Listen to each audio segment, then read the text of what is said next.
Franklin Thomas Gottschalk was born on February 3, 1972, and was brought up in Michigan, USA. He was a talented public speaker and had aspirations to inspire others, with his sights set on becoming a teacher following graduation from college. By 1997, 24-year-old Franklin was an English major at Michigan State University and resided on West Dansville Road in the city of Mason, in Ingham County, Michigan, with his parents David and Adeline Gottschalk. By all accounts, Franklin was a hard worker who was dedicated to his studies, but sometime in 1997 he failed to register for classes in the spring semester, despite only being 3 credits away from graduation. A day before his 25th birthday on February 2nd, 1997, though one genealogy website lists his date of birth as being June 15th, Franklin vanished from his home in Mason, driving away in his brother's black and red 1977 Oldsmobile Tornado Trofeo. Rather oddly, he did not ask for his brother's permission to drive the vehicle.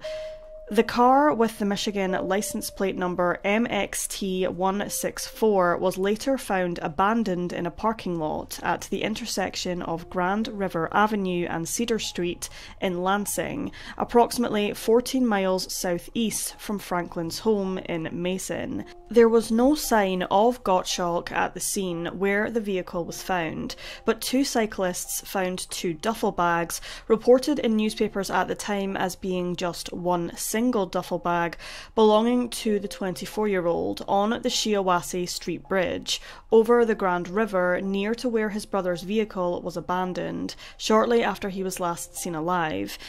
Investigators searched the duffel bags discovered on the bridge, but nothing appeared to be missing except Gottschalk's black leather jacket, his Detroit Lions coat, his wallet, and a watch with a brown leather band which had been gifted to him by his mother. Disturbingly, Franklin's Detroit Lions coat was later found in a local cornfield, but how it came to be there remains shrouded in mystery. Meanwhile, Brian Valentine, a detective and supervisor of the dive team for Ingham County Sheriff's Department, told the Lansing State Journal, quote, "His, Gottschalk's, car was found abandoned several blocks from here." Divers searched the waters below for weeks, believing Franklin's body could have been somewhere along the 8-foot-deep river. It was believed that due to recent flooding in the area that Gottschalk may have moved along the river at significant speed due to increased water flow, but police were confident that his body would have stayed in the area they searched.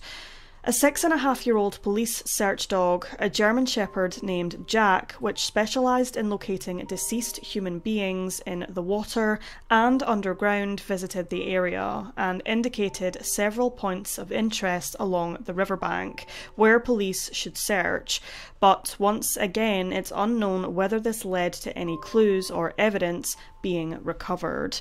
The river search itself spanned from the CO.AG Street Bridge to a nearby railroad bridge south of Saginaw Street, approximately 54 miles, but their search proved to be fruitless. Reportedly, nothing was found to indicate what happened to Franklin, only typical debris associated with natural waterways. However, the Lansing State Journal stated that one diver found a watch and a knife, which were to be examined by investigators. Whether either were related to Gottschalk or his disappearance remain unclear. The Gottschalk family were left bewildered at Franklin's unexplained disappearance and told investigators that for him to leave without telling anyone where he was going was highly irregular, and that even if he had gone off somewhere, he would have contacted them if he could. In the Lansing State Journal, his family told the media that all they wanted to know was whether he was alive and well. At the time he vanished, Franklin was suffering from depression, so his family were somewhat concerned for his welfare. The fact that his actions leading up to his disappearance seemed irrational, especially taking his brother's car without permission, and the fact he had not signed up for spring semester at college, left his family gravely concerned that Franklin may have had some sort of mental health crisis, their worries escalating further after his belongings were found on the CO.AG bridge. However, police did not appear to be convinced. What fate befell Franklin Gottschalk remains unknown. Sadly, very little information about this case is available online, therefore all that is left are the theories. Did Franklin, having had a mental health crisis, take his own life?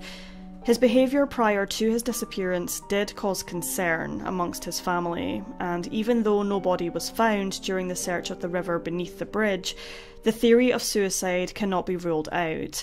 What events occurred immediately prior to driving away in his brother's car from the family home isn't publicly known, meaning we don't know the catalyst or cause as to why Franklin left that day, nor why the car and his belongings were left abandoned.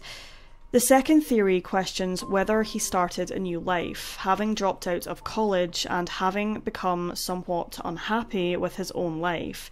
This theory seems rather bold, however it is entirely possible that he could have done this. Another possibility, though rather out there, is that perhaps Gottschalk staged his disappearance. Could he have abandoned his brother's car and his bags on the bridge on purpose? Was his dropping out of college on a whim, or was it pre-planned? He was, by all accounts, a very intelligent young man, and had future aspirations, so why suddenly abandon them? However, once again, there is no physical evidence to suggest that in this case, and this theory in particular does seem very highly unlikely. His family did not have any reason to believe he was unhappy with his life, nor believe he would ever disappear of his own volition. It's unknown if Gottschalk was having any troubles in his personal or work life at the time of his disappearance, which makes piecing the puzzle together all the more challenging. The final theory presented is foul play. We don't know exactly what Gottschalk's plan was, nor what his final destination was, which adds more questions to this mystery. Perhaps he didn't abandon the car and his belongings near the bridge, and someone else did. Did he perhaps meet someone that day, for reasons unknown, but it went awry? Given he left in his brother's car so hurriedly, did he go to meet someone, and if so, why? The biggest clue to indicate possible foul play was Franklin's Detroit Lions coat, which was later found in a cornfield. Exactly when the coat was found following his disappearance is unknown. How did this item of clothing come to be in the cornfield?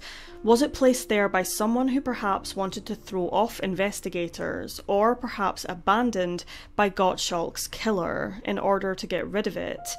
What happened to the remainder of Gottschalk's missing items? His leather jacket, his wallet, and his watch, for example. These items were more valuable. Were the knife and watch found in the river anything to do with his disappearance?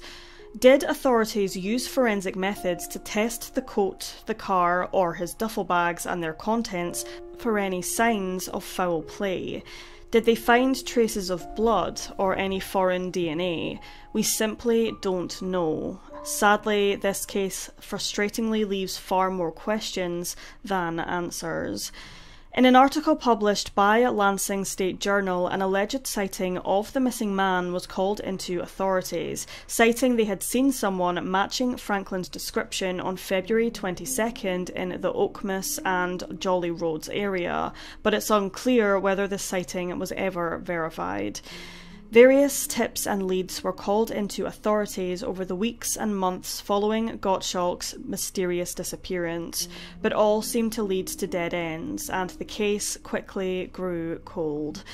Unfortunately, with lack of any leads or tips being called in being few and far between, this strange case remains unsolved. At the time of his disappearance in February of 1997, Franklin Thomas Gottschalk was 24 years old. He is described as being a Caucasian male with straight brown hair and brown eyes, standing at 5 feet 4 inches tall and weighing approximately 150 pounds. He notably has a scar on his left shoulder from a motorcycle accident and another scar on his solar plexus, his upper abdomen. Though it cannot be confirmed, it is believed that Franklin, who is also known in newspaper articles from the time as Frank, may have been wearing a black leather jacket and a watch with a brown leather band at the time of his disappearance. It should also be noted that he was suffering from depression when he vanished.